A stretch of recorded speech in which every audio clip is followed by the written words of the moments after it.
ಸ್ನೇಹಿತರೆ, ನಿಮಗೆ ನಮ್ಮ ಈ ಕಥೆ ಇಷ್ಟವಾದರೆ ದಯವಿಟ್ಟು ಲೈಕ್ ಮತ್ತು ಶೇರ್ ಮಾಡಿ ಹಾಗೂ ನಮ್ಮ ಈ ಚಾನಲನ್ನು ಸಬ್ಸ್ಕ್ರೈಬ್ ಮಾಡಿ. ಮಳೆಗಾಲದ ಸಂಜೆ ಮಳೆಯನ್ನು ಆಸ್ವಾದಿಸುತ್ತಾ ಬಿಸಿ ಬಿಸಿ ಕಾಫಿ ಕುಡಿಯುತ್ತಾ ಕಿಟಕಿ ಬಳಿ ನಿಂತಿದ್ದ ಸಾಕ್ಷಿಗೆ ಏಕೋ ಇಂದು ಹಳೆಯ ನೆನಪುಗಳು ಕಾಡತೊಡಗಿದ್ದವು. ಹಾಗೆ ಕಣ್ಣು ಮುಚ್ಚಿ ಆ ನೆನಪಿನ ಒಳ ಹೊಕ್ಕಳು. ಶಿವಮೊಗ್ಗದ ಒಂದು ಪುಟ್ಟ ಹಳ್ಳಿಯಲ್ಲಿ ಗಂಗಾಧರಪ್ಪ ಮತ್ತು ಕುಸುಮ ದಂಪತಿಗೆ ಇಬ್ಬರು ಮಕ್ಕಳು, ಸಾಗರ್ ಮತ್ತು ಸಾಕ್ಷಿ.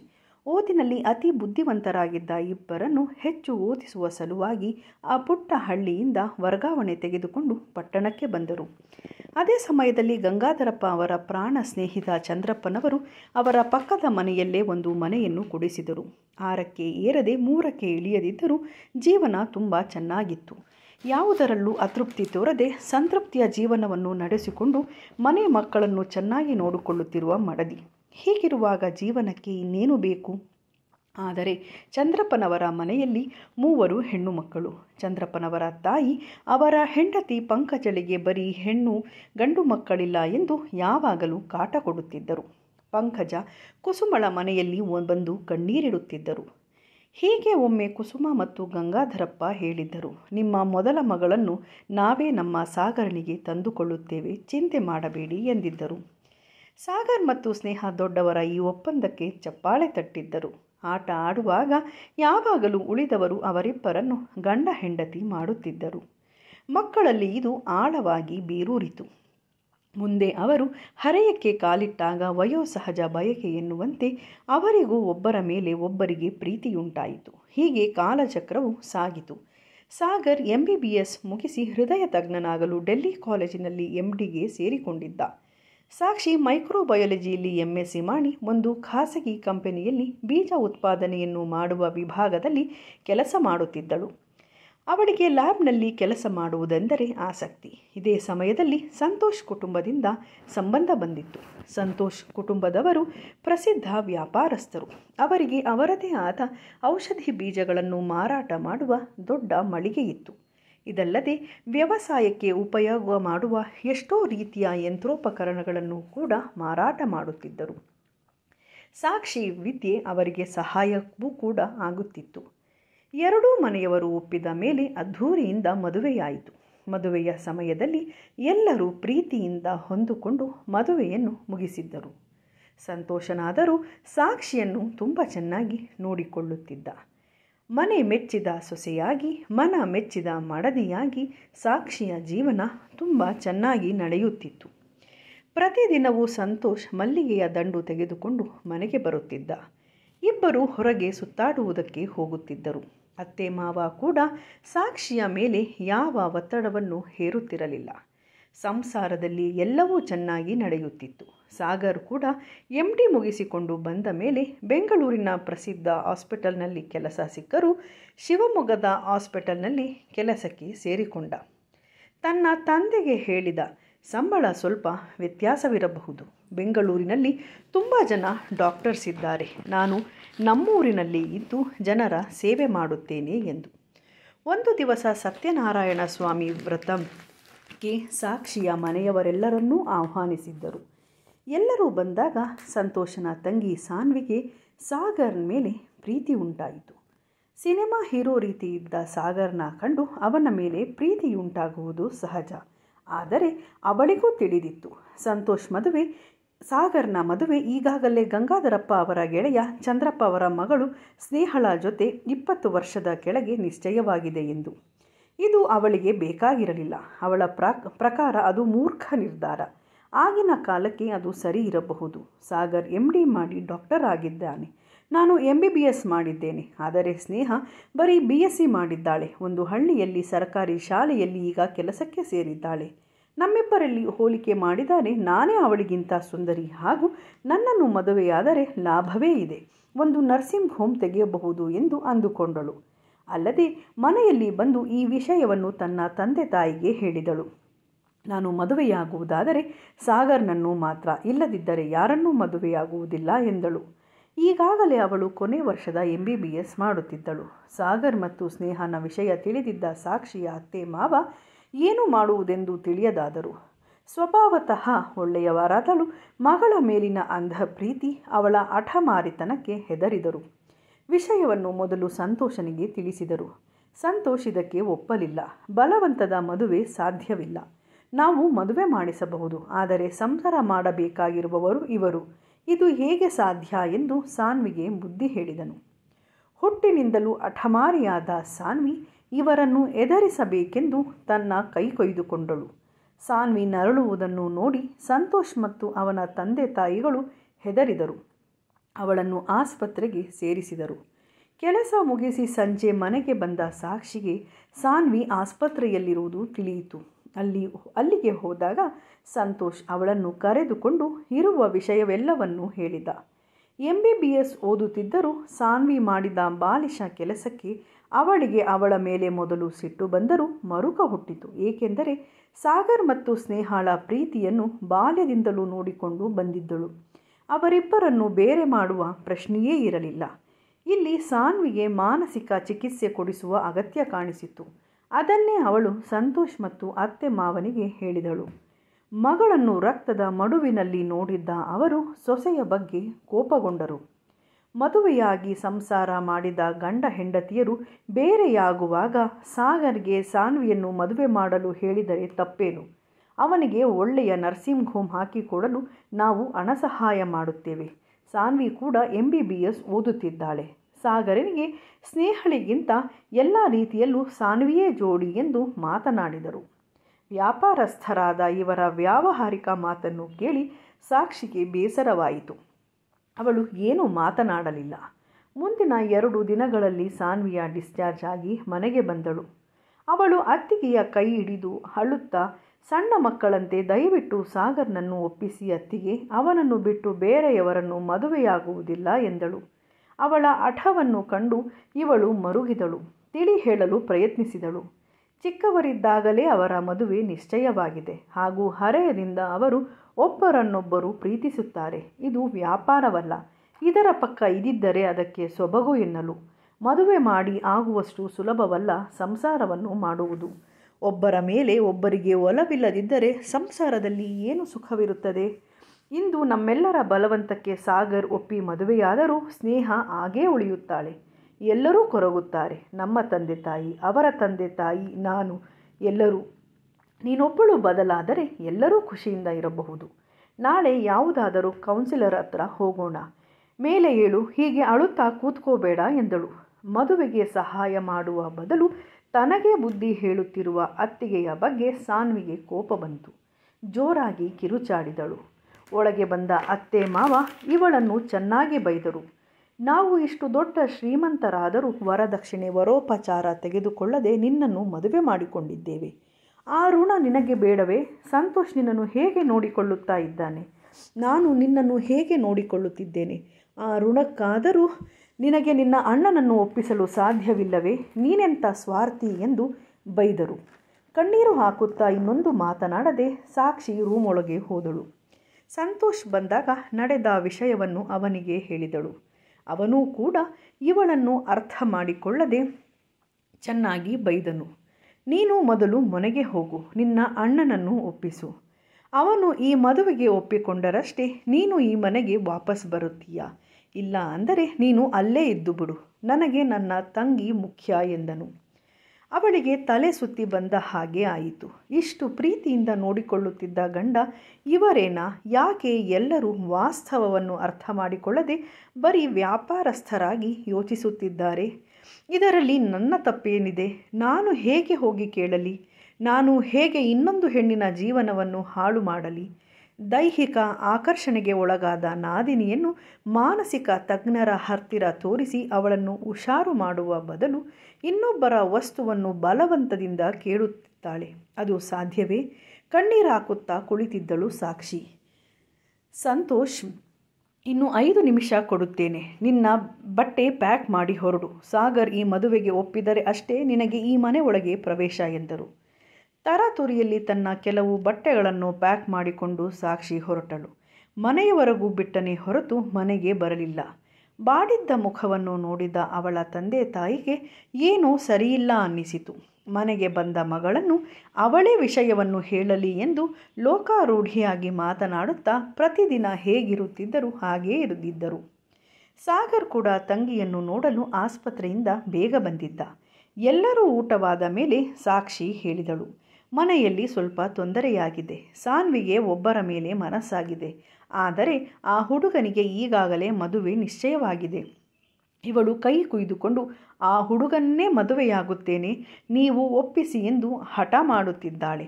1 ವಾರದಿಂದ ಮನೆಯಲ್ಲಿ ಏನೂ ಸರಿಯಿಲ್ಲ ಎಂದಳು. ಆ ಹುಡುಗ ತಾನೇ ಎಂದು ತಿಳಿಯದ ಸಂತೋಷ್, ಡಾಕ್ಟರ್ ಓದುತ್ತಿರುವ ಹುಡುಗಿ ಯಾಕೆ ಇಷ್ಟು ಬಾಲಿಶವಾಗಿ ಯೋಚಿಸುತ್ತಿದ್ದಾಳೆ?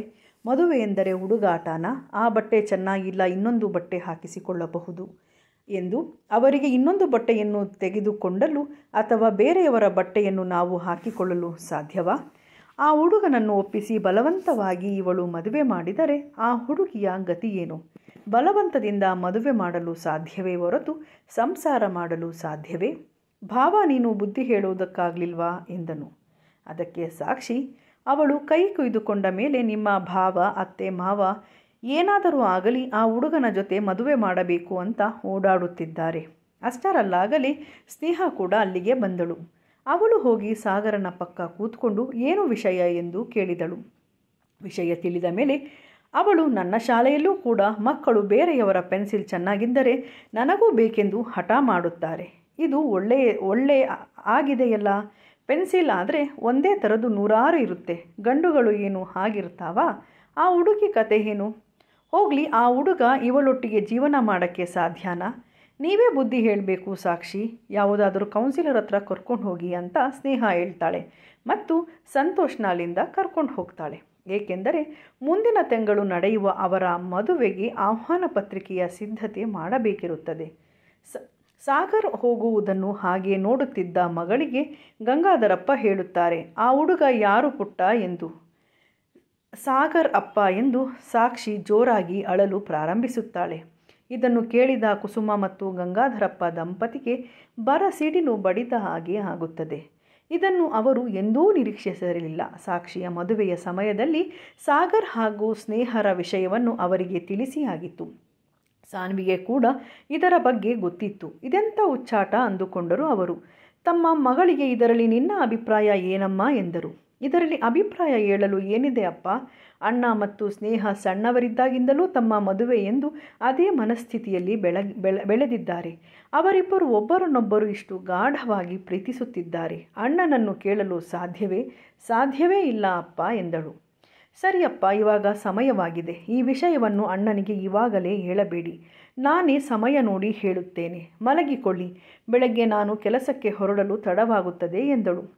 ಮನೆಗೆ ಬಂದ ಮಗಳು 1 ವಾರವಾದರೂ ಹೋಗದಿದ್ದಾಗ ಕೆಟ್ಟ ಸೂಚನೆಯ ವಾಸನೆ ಗಂಗಾಧರಪ್ಪ ಅವರಿಗೆ ಬಂದಿತು. ಬಸ್ ಹಿಡಿದು ಅಂದು ಸಾಕ್ಷಿಯ ಆಫೀಸ್ ಹತ್ತಿರ ಹೋದರು. ಅವರು ಅವಳಿಗಾಗಿ ಕಾಯುತ್ತಾ ಹೊರಗೆ ನಿಂತರು. ಅವಳು ಬಂದ ಮೇಲೆ ಬೈಕ್ನಲ್ಲಿ ಇಬ್ಬರು ಹತ್ತಿರದ ಅಭಯ ಆಂಜನೇಯ ದೇವಸ್ಥಾನಕ್ಕೆ ಹೋದರು. ಮಗಳಿಗೆ ಪೂರ್ತಿ ವಿಷಯವನ್ನು ಹೇಳಲು ಕೇಳಿದರು. ಇನ್ನು ಮುಚ್ಚಿಡುವುದರಲ್ಲಿ ಅರ್ಥವಿಲ್ಲವೆಂದ ಸಾಕ್ಷಿ, ಅಣ್ಣ ಈ ಮದುವೆಗೆ ಒಪ್ಪಲಿಲ್ಲದಿದ್ದರೆ ನನಗೆ ಆ ಮನೆ ಮುಚ್ಚಿದಂತೆ ಅಪ್ಪ. ಸಂತೋಷ್ ನನ್ನನ್ನು ಈ ಮದುವೆಗೆ ಅಣ್ಣನನ್ನು ಒಪ್ಪಿಸಲು ಕಳುಹಿಸಿದ್ದಾರೆ. ಅಣ್ಣ ಒಪ್ಪದಿದ್ದರೆ ನನಗೆ ಆ ಮನೆಯ ಬಾಗಿಲು ಮುಚ್ಚಿದಂತೆ ಎಂದಳು ನಿರ್ವಿಕಾರವಾಗಿ. ಗಂಗಾಧರಪ್ಪ ಅವರಿಗೆ ಎದೆ ಹೊಡೆದುಕೊಂಡಿತು. ಮಗನಿಗೆ ಹೇಳಿ ಬಲವಂತದಿಂದ ಮದುವೆ ಮಾಡಲು ಸಾಧ್ಯವಿಲ್ಲ. ತಂಗಿಗೋಸ್ಕರ ಅಣ್ಣ ಹಾಗೆ ಇದ್ದು ಬಿಡುತ್ತಾನೆ ಹೊರತು ಇನ್ನೊಬ್ಬರನ್ನು ಹೆಂಡತಿ ಎಂದು ಒಪ್ಪಿಕೊಳ್ಳುವುದಿಲ್ಲ. ವಿಷಯ ತಿಳಿದರೆ ಚಂದ್ರಪ್ಪ, ಪಂಕಜ ಏನೆಂದುಕೊಳ್ಳುತ್ತಾರೆ? ಅಯ್ಯೋ ದೇವರೇ, ನಮಗ್ಯಾಕೆ ಈ ಕಷ್ಟ ಕೊಟ್ಟೆ ಎಂದು ಅಳಲು ಪ್ರಾರಂಭಿಸಿದರು. ಅವರಿಗೆ ಸಮಾಧಾನ ಮಾಡಿ ಮನೆಗೆ ಕರೆದುಕೊಂಡು ಬಂದಳು ಸಾಕ್ಷಿ. ಆ ದಿನ ಸಾಕ್ಷಿ ಮತ್ತು ಸಂತೋಷ್ ಅವರ ವಿವಾಹ ವಾರ್ಷಿಕೋತ್ಸವವಿತ್ತು. ವಿಶ್ ಮಾಡುವುದಕ್ಕಾಗಿ ಭಾವನಿಗೆ ಕಾಲ್ ಮಾಡಿದಾಗ ಸರಿಯಾಗಿ ಸಂತೋಷ್ ಮಾತನಾಡಲಿಲ್ಲ. ನೇರವಾಗಿ ಸಾಗರ್ಗೆ ಕೇಳಿದ, ಮದುವೆ ಬಗ್ಗೆ ಏನು ಯೋಚನೆ ಮಾಡಿದೆ ಎಂದು. ವಿಷಯ ಗೊತ್ತಿಲ್ಲದ ಸಾಗರ್, ಭಾವ ಮರೆತು ಬಿಟ್ಟಿರ, ಮುಂದಿನ ತಿಂಗಳು 30ಕ್ಕೆ ಮದುವೆ ನಿಶ್ಚಯವಾಗಿದೆಯಲ್ಲ ಎಂದನು. ಅದಕ್ಕೆ ಸಿಟ್ಟುಗೊಂಡ ಸಂತೋಷ್, ನಿನ್ನ ತಂಗಿ ನಿನಗೆ ಏನು ಹೇಳಲಿಲ್ಲವಾ? ಸಾನ್ವಿ ನಿನ್ನನ್ನು ಪ್ರಾಣಕ್ಕಿಂತ ಹೆಚ್ಚಾಗಿ ಪ್ರೀತಿಸುತ್ತಿದ್ದಾಳೆ. ನಿನಗಾಗಿ ಕೈ ಕುಯ್ದುಕೊಂಡಿದ್ದಾಳೆ. ನಿನ್ನ ತಂಗಿ ನನ್ನ ಮನೆಯಲ್ಲಿ ವಾಪಸ್ ಬರಬೇಕಾದರೆ ನೀನು ನನ್ನ ತಂಗಿಯನ್ನು ಮದುವೆಯಾಗಲೇಬೇಕು ಎಂದು ಫೋನ್ ಇಟ್ಟನು. ವಿಷಯವನ್ನೇ ತಿಳಿಯದಿದ್ದ ಸಾಗರ್ಗೆ 1 ನಿಮಿಷ ಕಣ್ಣಿಗೆ ಕತ್ತಲೆ ಕವಿದಂತಾಯಿತು. ಕೆಲಸ ಮುಗಿಸಿ ರಾತ್ರಿ ಮನೆಗೆ ಬಂದಾಗ ಊಟವಾದ ಮೇಲೆ ತಂಗಿಯನ್ನು ನೇರವಾಗಿ ಕೇಳಿದ, ಆ ಹುಡುಗ ಯಾರು ಸಾಕ್ಷಿ ಎಂದು. ಸಾಕ್ಷಿ 1 ನಿಮಿಷ ಏನೂ ಮಾತನಾಡಲಿಲ್ಲ. ನಿಮ್ಮ ಆ್ಯನಿವರ್ಸರಿಗೆ ವಿಶ್ ಮಾಡುವುದಕ್ಕಾಗಿ ಭಾವನಿಗೆ ಕಾಲ್ ಮಾಡಿದ್ದೆ. ಭಾವನಿಂದ ವಿಷಯ ತಿಳಿಯಿತು ಎಂದ. ಕಣ್ಣೀರು ಹಾಕುವುದನ್ನು ಬಿಟ್ಟು ಸಾಕ್ಷಿ ಏನೂ ಮಾತನಾಡಲಿಲ್ಲ. ತಂಗಿಗೆ ಸಾಂತ್ವನವನ್ನು ಹೇಳುತ್ತಾ ಸಾಗರ್ ಹೇಳಿದ, ನೀನು ಹೇಳು ಸಾಕ್ಷಿ, ಇದು ಆಗುವ ಮಾತಾ? ಸ್ನೇಹನನ್ನು ನಾನು ನಿಜವಾಗಲೂ ತುಂಬ ಪ್ರೀತಿಸುತ್ತಿದ್ದೇನೆ, ಅವಳು ಕೂಡ. ಇದು ವ್ಯಾಪಾರ ಅಲ್ಲ. ನನಗೆ ದೊಡ್ಡ ದೊಡ್ಡ ನರ್ಸಿಂಗ್ ಹೋಮ್ ಕಟ್ಟಿ ದೊಡ್ಡ ಡಾಕ್ಟರ್ ಅನ್ನಿಸಿಕೊಳ್ಳಬೇಕೆಂಬ ಬಯಕೆ ಇಲ್ಲ. ಸರ್ಕಾರಿ ಕೆಲಸಕ್ಕೆ ಅರ್ಜಿ ಹಾಕಿದ್ದೇನೆ. ಸಿಕ್ಕರೆ ದೇಶದ ಯಾವುದೇ ಹಳ್ಳಿಯಲ್ಲಿ ಹಾಕಿದರೂ ಅಲ್ಲಿ ಹೋಗಿ ಸೇವೆ ಮಾಡುತ್ತೇನೆ. ನಾನು ಹೋದರೆ ಸ್ನೇಹ ಕೂಡ ಬರುತ್ತಾಳೆ. ನಿನ್ನ ಪರಿಸ್ಥಿತಿ ನನಗೆ ಅರ್ಥವಾಗುತ್ತಿದೆ. ಸ್ನೇಹ ಮತ್ತು ಅವರ ತಂದೆ ತಾಯಿಗೆ ಸಾನ್ವಿಯ ಸಮಸ್ಯೆ ಬಗೆಹರಿಯುವವರೆಗೂ ಮದುವೆ ಬೇಡವೆಂದು ಹೇಳೋಣ. ಆದರೆ ಸ್ನೇಹಳನ್ನು ಬಿಟ್ಟು ಸಾನ್ವಿಯನ್ನು ನಾನು ಮದುವೆಯಾಗಲಾರೆ ಎಂದನು. ಇದೆಲ್ಲವನ್ನು ಕೇಳಿಸಿಕೊಳ್ಳುತ್ತಿದ್ದ ಸ್ನೇಹ ಸಾಗರ್ನ ಕೈ ಹಿಡಿದು, ನಿನ್ನ ನಿರ್ಧಾರಕ್ಕೆ ನನ್ನ ಒಪ್ಪಿಗೆ ಇದೆ. ನಾನು ಅಪ್ಪ ಅಮ್ಮನ ಜೊತೆ ಮಾತನಾಡುತ್ತೇನೆ. ಸಾಕ್ಷಿ ಆ ಮನೆಯನ್ನು ಸೇರಬೇಕು, ಹಾಗೆ ನಾವು ಮಾಡಬೇಕು. ಎಲ್ಲ ಸರಿ ಹೋಗುವವರೆಗೂ ನಾವು ಮದುವೆಯಾಗುವುದು ಬೇಡ. ಸಾನ್ವಿಗೆ ಸ್ವಲ್ಪ ಸಮಯ ಕೊಡೋಣ, ಅವಳಿಗೆ ಬುದ್ಧಿ ಬರಬಹುದು ಎಂದಳು. ಅವಳ ಆ ಮಾತಿಗೆ ಎಲ್ಲರೂ ತಲೆದೂಗಿದರು. ಒಂದು ಕ್ಷಣ ಸಾಕ್ಷಿ ಬಾಲಿಶವಾಗಿ ಆಡುವ ಸಾನ್ವಿಯನ್ನು ಮತ್ತು ಪ್ರಬುದ್ಧತೆಯಿಂದ ಮಾತನಾಡುವ ಸ್ನೇಹಳನ್ನು ಒಟ್ಟಿಗೆ ನಿಲ್ಲಿಸಿ ಅಳೆದು ತೂಗಿದಳು. ಸಾನ್ವಿಗಿಂತ ಸ್ನೇಹ ಎಷ್ಟೋ ಪಟ್ಟು ಮೇಲಿದ್ದಳು. ಅವಳೇ ನಮ್ಮ ಸಾಗರ್ಗೆ ಸರಿಯಾದ ಜೋಡಿ ಎಂದುಕೊಂಡಳು. ಸಂತೋಷ್ ಮತ್ತೆ ಸಾಕ್ಷಿಗೆ ಫೋನ್ ಮಾಡಿದ್ದ. ಸಾಕ್ಷಿ ಖಡಾಖಂಡಿತವಾಗಿ ಹೇಳಿದಳು, ಸಾನ್ವಿ ಮತ್ತು ಸಾಗರ್ನ ಮದುವೆ ಸಾಧ್ಯವಿಲ್ಲ. ಸದ್ಯಕ್ಕೆ ಸಾಗರ್ನ ಮದುವೆಯನ್ನು ಮುಂದಕ್ಕೆ ಹಾಕಿದ್ದೇವೆ. ಈ ಮನಸ್ಥಿತಿಯಲ್ಲಿ ಸಾಗರ್ ಮದುವೆಯಾದರೆ ಯಾರೂ ಖುಷಿಯಿಂದ ಇರಲು ಸಾಧ್ಯವಿಲ್ಲ. ಎಲ್ಲರೂ ಕುಳಿತು ಒಟ್ಟಾಗಿ ಈ ಸಮಸ್ಯೆಗೆ ಪರಿಹಾರ ಕಂಡುಕೊಳ್ಳೋಣ ಎಂದಾಗ ಸಂತೋಷ್ ಕೂಗಾಡಿದ್ದ, ನಿನಗೆ ತಲೆ ಕೆಟ್ಟಿದೆ. ನಿನಗೆ ನಿನ್ನ ಗಂಡನಿಗಿಂತ ನಿನ್ನ ಅಣ್ಣನೇ ಹೆಚ್ಚಾಗಿದ್ದಾನೆ. ನನಗೂ ನಿನಗೂ ಸಂಬಂಧ ಮುಗಿಯಿತು. ನೀನು ನಿನ್ನ ಅಣ್ಣನ ಸಂಸಾರವನ್ನು ನೋಡಿಕೊಂಡು ಅಲ್ಲೇ ಇದ್ದು ಬಿಡು ಎಂದು ಕೂಗಾಡಿದ್ದ. ಗಂಡನ ಮನೆಗೆ ಹೋಗುವ ಆಸೆಯನ್ನು ಬಿಟ್ಟಳು ಸಾಕ್ಷಿ. ಹೀಗೆ 6 ತಿಂಗಳು ಕಳೆಯಿತು. ಒಂದು ದಿನ ಸರ್ಕಲ್ ಹತ್ತಿರ ಅವಳು ಬರುವಾಗ ಜನರ ಗುಂಪು ಅಲ್ಲಿ ಸೇರಿತ್ತು. ಏನಾಗಿದೆ ಎಂದು ನೋಡಿದಾಗ ಇವಳ ಮಾವ ಪ್ರಜ್ಞೆ ತಪ್ಪಿ ಬಿದ್ದಿದ್ದಳು. ತಕ್ಷಣ ಬೈಕ್ ನಿಲ್ಲಿಸಿ ಅಲ್ಲೇ ಬೇರೆಯವರ ಸಹಾಯದಿಂದ ಅಣ್ಣನ ಆಸ್ಪತ್ರೆಗೆ ಕರೆದುಕೊಂಡು ಹೋದಳು. ಅವರಿಗೆ ಹೃದಯಾಘಾತವಾಗಿತ್ತು ಮತ್ತು ತುರ್ತಾಗಿ ಶಸ್ತ್ರಚಿಕಿತ್ಸೆ ಮಾಡಬೇಕಿತ್ತು. ಗಂಡನಿಗೆ ಕಾಲ್ ಮಾಡಿದರೆ ಅವನು ಉತ್ತರಿಸಲಿಲ್ಲ. ಕೊನೆಗೆ ನಾದಿನಿಗೆ ಫೋನ್ ಮಾಡಿ ವಿಷಯ ತಿಳಿಸಿದಳು. ಆಸ್ಪತ್ರೆಯಲ್ಲಿರುವ ಎಲ್ಲ ಕಾಗದ ಪತ್ರಗಳಿಗೆ ಸಹಿ ಹಾಕಿ ಶಸ್ತ್ರಚಿಕಿತ್ಸೆಯ ವ್ಯವಸ್ಥೆ ಮಾಡಿದಳು. ಅಪ್ಪನಿಗೆ ವಿಷಯ ತಿಳಿಸಿದಾಗ ಅಪ್ಪ ಅಮ್ಮ ಬಂದರು. ಅದೇ ಸಮಯಕ್ಕೆ ಅತ್ತೆ ಮತ್ತು ನಾದಿನಿ ಬಂದರು. ಇತ್ತೀಚಿನ ವಿದ್ಯಮಾನಗಳನ್ನು ಮರೆತು ಸಾಕ್ಷಿಯ ಅಮ್ಮ ಬೀಗರಿಗೆ ಸಮಾಧಾನ ಮಾಡಿದರು. ತೀರಾ ಕೃಶವಾಗಿದ್ದ ಸಾನ್ವಿಯನ್ನು ನೋಡಿ ಎಲ್ಲರಿಗೂ ಬೇಜಾರಾಗಿತ್ತು. ಮುಂದಿನ 2 ಗಂಟೆಗಳಲ್ಲಿ ಮೂರ್ತಿಯವರನ್ನು ಐಸಿಯುಗೆ ಶಿಫ್ಟ್ ಮಾಡಿದರು. ಪ್ರಾಣಾಪಾಯದಿಂದ ತನ್ನ ಗಂಡ ಪಾರಾಗಿದ್ದಕ್ಕೆ ಸಾಕ್ಷಿ ಮತ್ತು ಸಾಗರ್ನ ಕೈ ಹಿಡಿದು ರತ್ನಮ್ಮ ಅತ್ತರು. ಇಷ್ಟೆಲ್ಲ ನಡೆದರೂ ಸೊಸೆ ತನ್ನ ಜವಾಬ್ದಾರಿಯನ್ನು ಮರೆಯದೇ ಇದ್ದಿದ್ದು, ಸಾಗರ್ ತನ್ನ ವೃತ್ತಿಗೆ ನ್ಯಾಯ ಸಲ್ಲಿಸಿದ್ದನ್ನು ಮನಃಪೂರ್ವಕವಾಗಿ ಹೊಗಳಿದರು. ಗಂಗಾಧರಪ್ಪ ಮತ್ತು ಕುಸುಮಾ ದಂಪತಿ ರತ್ನಮ್ಮ ಅವರನ್ನು ಮತ್ತು ಸಾನ್ವಿಯನ್ನು ತಮ್ಮ ಮನೆಗೆ ಕರೆದುಕೊಂಡು ಹೋದರು.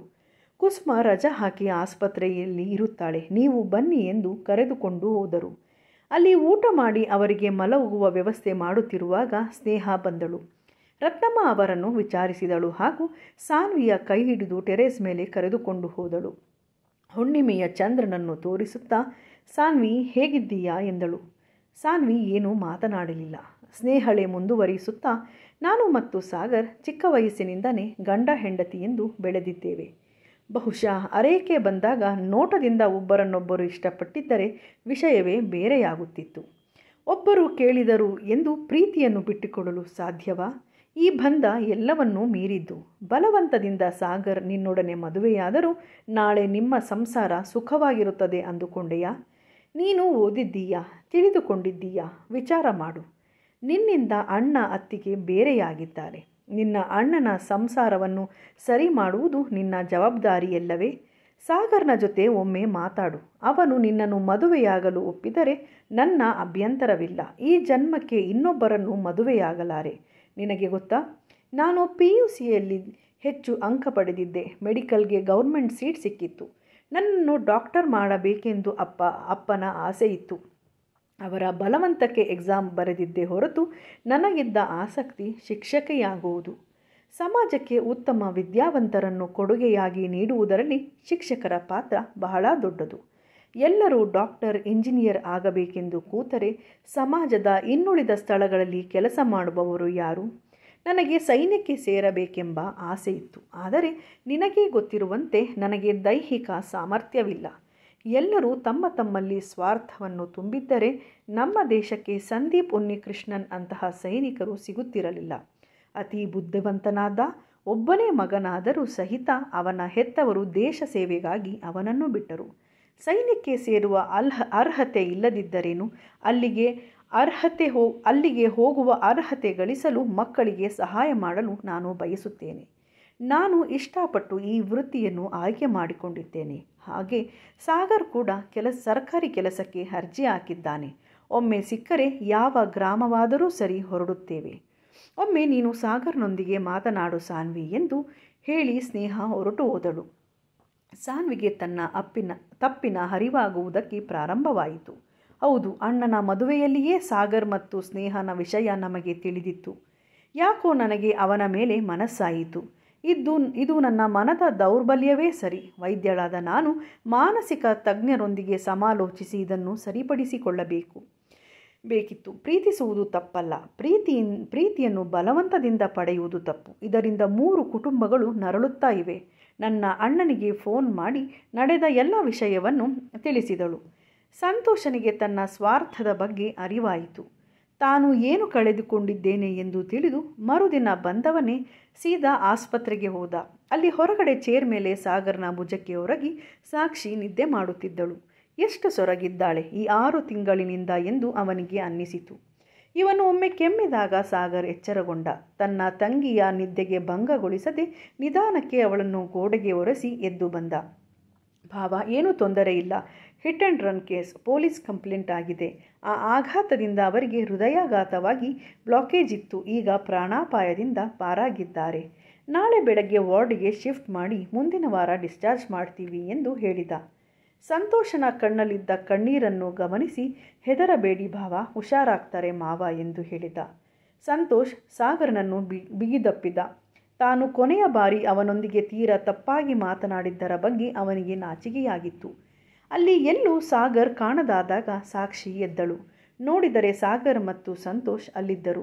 ಸಾಗರನಿಗೆ ತಾನು ಮನೆಗೆ ಹೋಗಿ ಸ್ನಾನ ಮಾಡಿ ಅತ್ತೆ ಮತ್ತು ಸಾನ್ವಿಯನ್ನು ಕರೆದುಕೊಂಡು ಬರ್ತೀನಿ ಎಂದು ಹೇಳಿ ಸಂತೋಷ್ಗೆ ಏನು ಹೇಳದೆ ಹಾಗೆ ಹೊರಟಳು.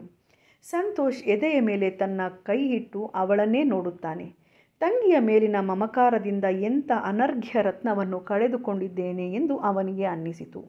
ಸಾಗರ್ ಕೂಡ ಭಾವನಿಗೆ ಹೇಳಿದ. ಮುಂದಿನ ಶಿಫ್ಟ್ನ ಡಾಕ್ಟರ್ಗೆ ಶೀಟ್ ಕೊಟ್ಟು ಮನೆಗೆ ಹೊರಟನು. ಮನೆಗೆ ಬಂದಾಗ ಇನ್ನೇನು ಸಾಕ್ಷಿ, ಸಾನ್ವಿ, ಅತ್ತೆ, ಅಪ್ಪ ಮತ್ತು ಅಮ್ಮ ಆಸ್ಪತ್ರೆಗೆ ಹೊರಡುವವರಿದ್ದರು. ಸಾಗರ್ ತಾನು ಸಾನ್ವಿಯೊಂದಿಗೆ ಮಾತನಾಡಬೇಕು ಎಂದು ಹೇಳಿ ಅವಳನ್ನು ಉಳಿಸಿ ಉಳಿದವರನ್ನು ಆಸ್ಪತ್ರೆಗೆ ಕಳಿಸಿದ್ದನು. ಕುಸುಮ ಅಳಿಯನಿಗೋಸ್ಕರ ತಿಂಡಿಯನ್ನು ಪ್ಯಾಕ್ ಮಾಡಿಕೊಂಡರು. ರತ್ನಮ್ಮಳಿಗೆ ತಮ್ಮ ಉದ್ದಟತನದಿಂದ ಈ 6 ತಿಂಗಳಿನಿಂದ ಅನುಭವಿಸಿದ ನೋವು ನೆನೆದು ಬೇಜಾರಾಯಿತು. ಸ್ನಾನ ಮಾಡಿದ ಸಾಗರ್ ರೆಡಿಯಾಗಿ ಬಂದ. ಕೂತ್ಕೋ ಸಾನ್ವಿ, ಒಟ್ಟಾಗಿ ತಿಂಡಿ ತಿನ್ನೋಣ ಎಂದು ಮಾತನಾಡಿಸಿದ. ಹೇಳು ಸಾನ್ವಿ, ನಾವೆಲ್ಲ ಈಗ ಏನು ಮಾಡೋಣ? ನಿನ್ನನ್ನು ನಾನು ಯಾವತ್ತೂ ಆ ದೃಷ್ಟಿಯಲ್ಲಿ ನೋಡಿಲ್ಲ, ಯಾರನ್ನೂ ಕೂಡ. ಸಂಗಾತಿ ಎಂದರೆ ಸ್ನೇಹ ಮಾತ್ರ. ಇಲ್ಲಿ ನನಗೆ ವೈಯಕ್ತಿಕವಾಗಿ ನನ್ನದೇ ಕುಟುಂಬ ಹೀಗಿರಬೇಕು ಹಾಗಿರಬೇಕು ಎಂಬ ಯಾವುದೇ ಆಸೆ ಆಕಾಂಕ್ಷೆಗಳಿಲ್ಲ. ಗೌರ್ಮೆಂಟ್ ಡಾಕ್ಟರ್ ಆದರೆ ಅವರು ಯಾವ ಕುಗ್ರಾಮಕ್ಕೆ ಹಾಕುತ್ತಾರೋ ಅಲ್ಲಿ ಹೋಗಿ ಸೇವೆ ಸಲ್ಲಿಸುತ್ತೇನೆ. ನನಗೆ ಎಂದು ನನ್ನದೇ ನರ್ಸಿಂಗ್ ಹೋಮ್ ಮಾಡಬೇಕೆಂಬ ಆಸೆ ಆಗಿಲ್ಲ. ನೀನು ಏನಾದರೂ ಒಂದು ನಿರ್ಧಾರ ಮಾಡಬೇಕು ಸಾನ್ವಿ. ಭಾವ ಮತ್ತು ಸಾಕ್ಷಿ ನರಳುವುದು ನಿನಗೆ ಗೊತ್ತಿಲ್ವಾ ಎಂದ. ಮುಖ ಮುಚ್ಚಿ ಅಳಲು ಪ್ರಾರಂಭಿಸಿದಳು. ಅವಳು ಎಷ್ಟು ಅಳುತ್ತಾಳೆ ಅಳುವುದಕ್ಕೆ ಬಿಟ್ಟ ನಂತರ ಸಾನ್ವಿ, ಹೌದು ನಾನು ತಪ್ಪು ಮಾಡಿಬಿಟ್ಟೆ ಎಂದಳು. ಅದಕ್ಕೆ ಎಲ್ಲವನ್ನು ಬಿಟ್ಟು ಇವತ್ತು ಮಧ್ಯಾಹ್ನಕ್ಕೆ ನಮ್ಮ ಕೌನ್ಸಿಲರ್ ಮಾನಸ ಅವರ ಹತ್ರ ಅಪಾಯಿಂಟ್ಮೆಂಟ್ ತಗೊಳ್ತೀನಿ. ಅವರನ್ನು ಮೀಟ್ ಮಾಡು. ನೀನೇನು ಮಾಡಬಾರದ ಅಪರಾಧ ಮಾಡಿಲ್ಲ. ಇದೆಲ್ಲ ನಮ್ಮೆಲ್ಲರಿಗೂ ಒಂದು ಪರೀಕ್ಷೆಯಷ್ಟೇ ಅಂದ. ಅವಳನ್ನು ಕರೆದುಕೊಂಡು ಆಸ್ಪತ್ರೆಗೆ ಹೋದ. ಎಲ್ಲರೂ ಒಮ್ಮೆ ICUನಲ್ಲಿ ಮೂರ್ತಿಯವರನ್ನು ನೋಡಿಕೊಂಡು ಬಂದಿದ್ದರು. ಮಧ್ಯಾಹ್ನ ಮಾನಸರನ್ನು ಭೇಟಿ ಮಾಡಿದ ಸಾನ್ವಿಗೆ ಎಷ್ಟೋ ಸಮಾಧಾನವಿತ್ತು. ಹೊಟ್ಟೆ ತುಂಬ ಊಟ ಮಾಡಿದಳು. ಈ 1 ವಾರಗಳಲ್ಲಿ ಸಾಕ್ಷಿ ಒಂದು ದಿನವೂ ಸಂತೋಷ್ನೊಟ್ಟಿಗೆ ಮಾತನಾಡಲಿಲ್ಲ. ಸಾಗರ್ ಎಷ್ಟೇ ಪ್ರಯತ್ನಿಸಿ ಅವರಿಬ್ಬರು ಮಾತನಾಡುವಂತೆ ಸಂದರ್ಭ ಸೃಷ್ಟಿಸಿದರೂ ಒಬ್ಬರಿಗೊಬ್ಬರು ಮಾತನಾಡಲಿಲ್ಲ. ಮೂರ್ತಿಯವರು ಡಿಸ್ಚಾರ್ಜ್ ಆಗುವ ದಿನ 2 ಮನೆಯವರು ಅಲ್ಲಿದ್ದರು. ಮೂರ್ತಿ, ರತ್ನಮ್ಮ, ಸಾನ್ವಿ ಸಂತೋಷ್ಗೆ ತಮ್ಮ ತಪ್ಪಿನ ಅರಿವಾಗಿತ್ತು. ತುಟಿಯವರೆಗೂ ಬಂದ ಕ್ಷಮೆ ಕೇಳೆಂಬ ಮಾತು ಯಾಕೋ ಸಂತೋಷನ ಗಂಟಲಲ್ಲಿ ಉಳಿಯಿತು. 15 ದಿನ ಬಿಟ್ಟು ಚೆಕಪ್ಗೆ ಹೋಗಿದ್ದರು ಮೂರ್ತಿ. ಸಾಗರ್ನ ಕೈ ಹಿಡಿದು ಕ್ಷಮೆ ಕೇಳಿದ್ದರು. 1-2 ಕೌನ್ಸಿಲಿಂಗ್ ನಂತರ ಸಾನ್ವಿಯು ಸುಧಾರಿಸಿದ್ದಳು. ಮುಂದಿನ 6 ತಿಂಗಳಲ್ಲಿ ಅವಳ ವ್ಯಾಸಂಗವು ಮುಗಿದಿತು. ಮೂರ್ತಿಯವರು ಆರೋಗ್ಯ ಸುಧಾರಿಸಿದ ಮೇಲೆ ಎಲ್ಲರನ್ನೂ ಸತ್ಯನಾರಾಯಣ ಪೂಜೆಗೆ ಮನೆಗೆ ಕರೆದರು. ಸಾಕ್ಷಿಗೆ ಅವರ ಅತ್ತೆ ದಯವಿಟ್ಟು ಬಾರಮ್ಮ ಎಂದು ಕರೆದರು. ಎಲ್ಲರೂ ಅಲ್ಲಿಗೆ ಹೋದಾಗ ಬಿಗುಮಾನ ಬಿಟ್ಟು ಸಾಕ್ಷಿ ಮೊದಲಿನಂತೆ ಎಲ್ಲ ಅಣಿ ಮಾಡಿದಳು.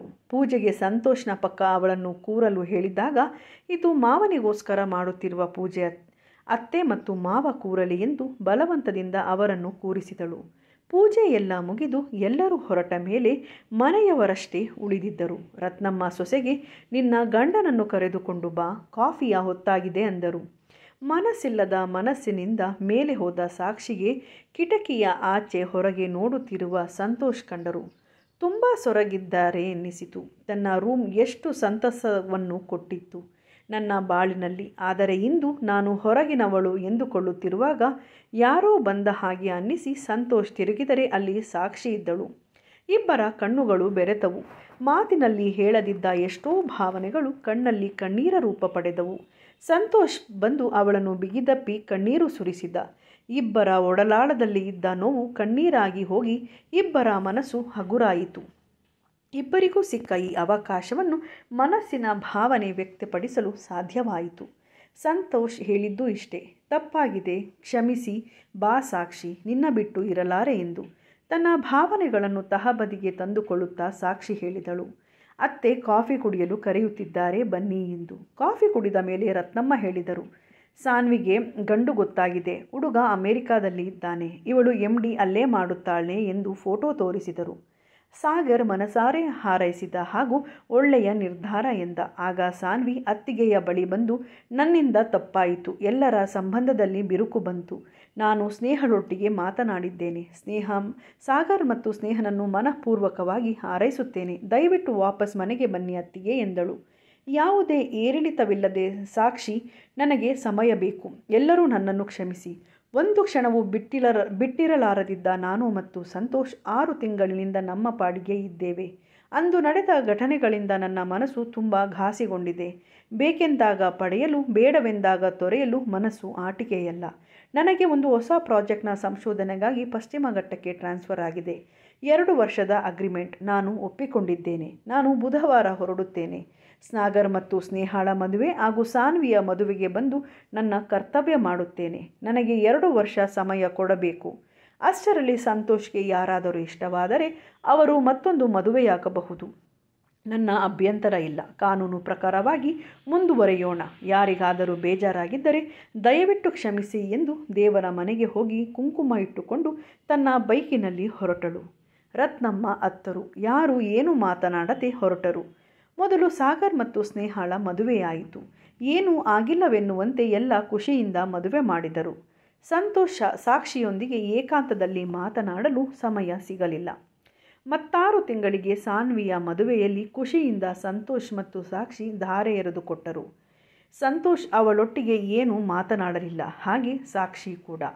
ಸಾನ್ವಿ 1 ವಾರದಲ್ಲೇ ಅಮೆರಿಕಕ್ಕೆ ಹೋದಳು, ಸಾಕ್ಷಿ ತನ್ನ ಸಂಶೋಧನೆಗೆ. ಇದೆಲ್ಲ ಆಗಿ ಹತ್ತಿರ 2 ವರ್ಷ ಆಗಿದೆ. ಈ ಶುಕ್ರವಾರ ಕೊನೆಯ ದಿನ, ಭಾನುವಾರವೇ ಹೊರಡಬೇಕು ಎಂದು ವಾಸ್ತವಕ್ಕೆ ಬಂದಳು. ಅದು ಶುಕ್ರವಾರ, ಸಾಕ್ಷಿಯ ಕೊನೆಯ ದಿನ. ಅವರ ಸಂಶೋಧನೆಯ ಟೀಮ್ ಅಸಾಧ್ಯವಾದದನ್ನು ಸಾಧಿಸಿತ್ತು. ಅವರೆಲ್ಲರಿಗೆ ಒಂದು ಪುಟ್ಟ ಸಮಾರೋಪ ಸಮಾರಂಭವಿತ್ತು. 20 ಸಂಶೋಧನಾರ್ಥಿಗಳ ಕುಟುಂಬವನ್ನು ಆಹ್ವಾನಿಸಿದ್ದರು. ಆದರೆ ಸಾಕ್ಷಿ ಯಾರನ್ನೂ ಕರೆದಿರಲಿಲ್ಲ. ಸಭಾ ಕಾರ್ಯಕ್ರಮಗಳೆಲ್ಲ ಆದ ಮೇಲೆ ಎಲ್ಲರೂ ಅವರವರ ಕುಟುಂಬದ ಜೊತೆಗೆ ಇದ್ದಾಗ ಸಾಕ್ಷಿಗೆ ಒಂಟಿ ಎನಿಸಿತು. ಒಂದು ವಾಯುವಿಹಾರಕ್ಕಾಗಿ ಒಬ್ಬಳೇ ಗೆಸ್ಟ್ ಹೌಸಿಗೆ ಅಂಟಿಕೊಂಡಿದ್ದ ಬೆಟ್ಟದ ತಪ್ಪಲಿನಲ್ಲಿ ವಾಯುವಿಹಾರಕ್ಕೆ ಬಂದಳು. ಸ್ವೆಟರ್ ಇಲ್ಲದೆ ಬರೀ ಸೀರೆಯಲ್ಲಿದ್ದ ಅವಳಿಗೆ ಚಳಿ ಶುರುವಾಯಿತು. ತನ್ನ ಕೈಗಳನ್ನು ಉಜ್ಜುತ್ತಾ ನಡೆದು ಹೋದವಳ ಮೇಲೆ ಯಾರೋ ಸ್ವೆಟರ್ ಹೊದಿಸಿದರು. ಯಾರೆಂದು ನೋಡಿದರೆ ಅಲ್ಲಿ ಸಂತೋಷ್ ಇದ್ದ. ಸಂತೋಷ್ನನ್ನು ಪಕ್ಕ ನೋಡಿದ ಅವಳ ಕಣ್ಣು ಹರಳಿತು. ಇನ್ನೂ ಚಳಿಯಾಗುತ್ತಾ ಇದೆಯಾ ಸಾಕ್ಷಿ ಎಂದು ತುಂಟನಗೆ ಬೀರಿ ಕಣ್ಣು ಹೊಡೆದವನಿಗೆ ಹೌದು ಎಂದು ಅವನನ್ನು ಬಿಗಿದಪ್ಪಿದಳು. ಈಗ ಕಡಿಮೆಯಾಯಿತು ಎಂದು. ಇವತ್ತಿಗೆ ನೀನು ಹೇಳಿದ 2 ವರ್ಷ ಮುಗಿಯಿತು. ಮನೆ ಮನಸ್ಸು 2 ನೀನಿಲ್ಲದೆ ಖಾಲಿ. ವಾಪಸ್ಸು ಬಾ ಸಾಕ್ಷಿ ಎಂದಾಗ ಬಿಗುಮಾನದ ನಾಟಕವಾಡಿ ಯೋಚನೆ ಮಾಡುತ್ತೇನೆ ಎಂದವಳನ್ನು ದೀರ್ಘವಾಗಿ ಚುಂಬಿಸಿದ ಸಂತೋಷ್. ಯೋಚನೆ ಮಾಡಿ ಆಯಿತಾ ಎಂದು ತುಂಟನಗೆ ಬೀರಿದವನನ್ನು ಅಪ್ಪಿ ಬನ್ನಿ ಹೊರಡೋಣ ಎಂದಳು. ಇಬ್ಬರು ಕೈ ಹಿಡಿದು ತಮ್ಮ ಮುಂದಿನ ಹೆಜ್ಜೆಗಳನ್ನು ಇಟ್ಟರು. ಅವರ ಪ್ರೀತಿಗೆ ಆಗಸವೇ ನಾಚಿಕೊಂಡಂತೆ ಕೆಂಪಾಗಿತ್ತು. ಸ್ನೇಹಿತರೆ, ನಮ್ಮ ಈ ಕಥೆ ನಿಮಗೆ ಇಷ್ಟವಾಗಿದ್ದರೆ ದಯವಿಟ್ಟು ಲೈಕ್ ಮತ್ತು ಶೇರ್ ಮಾಡಿ ಹಾಗೂ ನಮ್ಮ ಚಾನಲನ್ನು ಸಬ್ಸ್ಕ್ರೈಬ್ ಮಾಡಿ. ನಿಮ್ಮ ಅನಿಸಿಕೆ ಮತ್ತು ಅಭಿಪ್ರಾಯಗಳನ್ನು ನಮಗೆ ತಿಳಿಸಿ. ಸಾಕ್ಷಿ ಮತ್ತು ಸಾಗರ್ ಒಂದಾಗಬೇಕಿತ್ತಾ ಅಥವಾ ಸಾಕ್ಷಿ ತನ್ನ ದಾರಿಯನ್ನು ತಾನು ನೋಡಿಕೊಳ್ಳಬೇಕಿತ್ತಾ? ನಿಮ್ಮ ಅಭಿಪ್ರಾಯವನ್ನು ಖಂಡಿತ ತಿಳಿಸಿ. ಶುಭವಾಗಲಿ.